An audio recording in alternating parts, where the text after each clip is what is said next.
देश में अलग अलग मुद्दे इस वक्त हैं। वक्फ को लेकर टकराव की स्थिति है। पश्चिम बंगाल में जो हिंसा और बवाल की घटनाएं सामने आ रही हैं उस पर भी हमारी नजर बनी हुई है, क्योंकि देश की राजनीति में इसका जिक्र भी है और आम लोग भी इस बारे में बात कर रहे हैं। तो इसको लेकर बात हम करेंगे। मेरे साथ में इस वक्त जुड़ गए हैं केंद्रीय मंत्री गिरिराज सिंह जी। इंडिया न्यूज पर आपका बहुत स्वागत गिरिराज सिंह जी। जो अभी देश भर में माहौल चल रहा है चौतरफा, उसको लेकर अलग अलग तरीके के सवाल उठ रहे हैं। वक्फ कानून के नाम पर मुर्शिदाबाद जल रहा है, बंगाल में हिंसा हो रही है, इस पर आप क्या कहेंगे, कैसे देख रहे हैं इन घटनाओं को? ममता बनर्जी खुद इसके दोषी हैं। चोरी और सीना जोड़ी, कभी बीजेपी पर आरोप लगाती हैं, कभी बाहरी बांग्लादेशी पे आरोप लगाती हैं। उनकी पुलिस काहे को है? वो सरकार क्यों चलाती है? जब सरकार को इतना जानकारी थी तो सरकार ने क्यों नहीं पकड़ा? ये चोरी और सीना जोड़ी बंगाल में डर भय का माहौल बनाना चाहती हैं, हिंदुओं को डराना चाहती हैं, इसीलिए आप कह रहे हैं कि हिंदुओं को डराना चाहती हैं। अच्छा, मुर्शिदाबाद हिंसा में बांग्लादेश कनेक्शन भी रह रहकर सामने आ रहा है। टीएमसी कह रही है कि बांग्लादेश से घुसपैठिए बुलाए, हंगामा करवाया और फिर वापस भेज दिए। मैं तो वही कहा आपसे कि ममता बनर्जी को इतनी जानकारी जब थी तो क्यों नहीं? उनकी पुलिस क्या निकम्मी पुलिस है? ये तो चोरी और सीनाजोरी कर रही है। इनकी पुलिस, इन्होंने दंगा कराया, हिंदुओं को कटवाया, मरवाया, भगवाया और उल्टे। इसलिए बंगाल की हालात ठीक नहीं है। बंगाल के मुख्यमंत्री तुष्टीकरण की प्रकाष्ठा पर हैं और सरकार के संरक्षण में सारी घटना घट। आप कह रहे हैं कि तुष्टीकरण की राजनीति है। गिरिराज सिंह जी, हिंदुओं का मुर्शिदाबाद ही नहीं बल्कि पश्चिम बंगाल के अलग अलग करीब 15 ऐसे जिले हैं जहां से पलायन हो रहा है। कितनी गंभीर ये समस्या है पश्चिम बंगाल के लिहाज से, हिंदुओं के लिहाज से?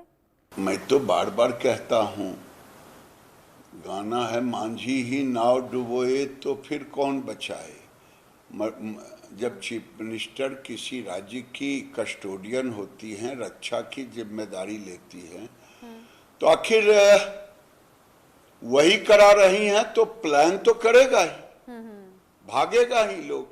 वही वो डर पैदा करके भगा रहे हैं। आप कह रहे हैं कि हिंदुओं को डराया जा रहा है इसलिए वो पलायन कर रहे हैं। अच्छा, ममता बनर्जी कह रही हैं कि वक्फ कानून जल्दबाजी में पारित किया गया। क्या बांग्लादेश की स्थिति नहीं पता थी जो बंगाल को जलाने के लिए वक्फ कानून लाया गया? वो आरोप लगा रही हैं उल्टा सरकार पर। मुझे लगता है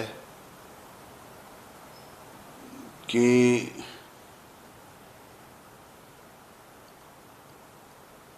कभी वो कहती हैं कि मैं लागू नहीं होने दूंगी, क्योंकि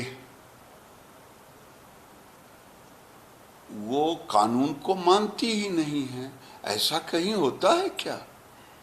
दिल्ली संसद कानून बनाए और वो कहें कि मैं मानूंगी नहीं। हाँ। ये एनार्किज्म होगा क्या? और ये हवाला देंगी बांग्लादेश से। ये ममता बनर्जी का एनार्किज्म है। ऐसे सवालों को रखना समय पर ही ये सारे कार्यक्रम अब बिल बहुत दिन से। और वक्फ पर बोले तो गरीब मुसलमानों को हक दिलाना कोई गुनाह है? गरीब पर बोले तो क्या उनका अधिकार नहीं है? क्या उनके शिक्षा रोजगार से बाप की संपत्ति का फायदा नहीं होना चाहिए था? क्या किसी की मस्जिद छीनी जा रही है? न मस्जिद छीनी जा रही है, न मदरसा छीना जा रहा, न कब्रिस्तान छीना जा रहा। तो फिर भय किस बात का? अब भरम काहे को? हाँ, अच्छा गिरिराज सिंह जी, एक और सवाल आपसे। रॉबर्ट वाड्रा से एक तरफ पूछताछ हो रही है, कांग्रेस पार्टी ने ईडी दफ्तर का घेराव किया है, इसे आप कैसे देखेंगे? देखिए, कांग्रेस के लोग एक परिवार के वफादार हैं और कानून अपना काम करता है। न इसमें बीजेपी का मतलब है, न सरकार का मतलब है। हाँ। कानून अपना काम करता है। हालांकि रॉबर्ट वाड्रा कह रहे हैं कि ईडी को लगता है मुझसे ज्यादा प्यार है, इसीलिए बार बार मुझे बुला लेती है। राहुल गांधी और सोनिया गांधी के खिलाफ भी जांच शुरू हो गई है। कांग्रेस कह रही है कि ये सब कुछ राजनीतिक साजिश है। मैं कहा ना कि कानून अपना काम करता है। जो जैसा करता है कानून उसके साथ वैसा व्यवहार करता है। हाँ, ठीक है।